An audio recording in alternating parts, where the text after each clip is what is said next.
જલારામ બાપાની જય.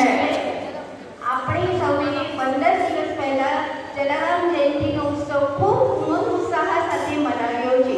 તો ચાલો આજે આપણે વીરમણી માતાની પુણ્યતિથિ પણ ખૂબ ઉમંગ ઉત્સાહ સાથે મનાવીએ.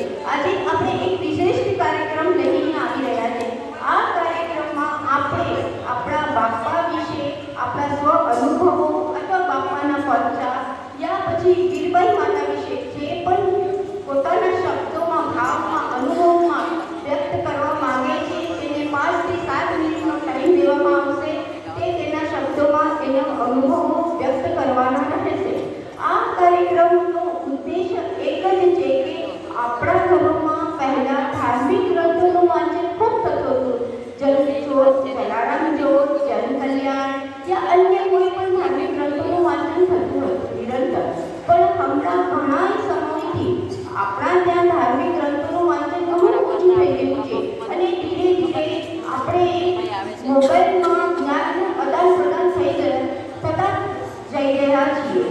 પણ આપણે આજે આપણા શબ્દોમાં આપણે આપણા બાપાના અનુભવોને વ્યક્ત કરશું તો આપણને એક નવા વિચારો આવશે અને આપણા સ્મરણોને આપણે યાદ કરશું તો આપણને આપણા બાપા વિશે વિશેષ શ્રદ્ધાભાવ આવશે.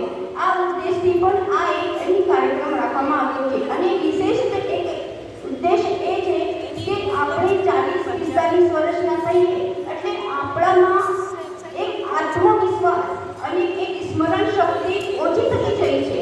પણ જો આપણે આવા કાર્યક્રમ લેતા રહીશું ને તો આપણામાં પોતામાં આપણે આત્મવિશ્વાસ પણ વધશે અને સાથે સાથે નવા વિચારો સતત નવા વિચારોને આપણે પ્રગટ કરી શકશું લોકોના વચમાં.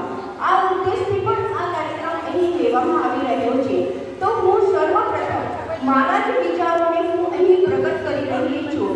મારે આજે બે વિષય, એક તો ગુરુ વિશે અને બીજું છે જલારામ બાપાની તિથિ સાતમ જ કેમ છે તે વિશે મારે આજે અહીં વર્ણન કરવું છે. આપણે સૃષ્ટિની રચના 4 યુગોમાં થાય છે.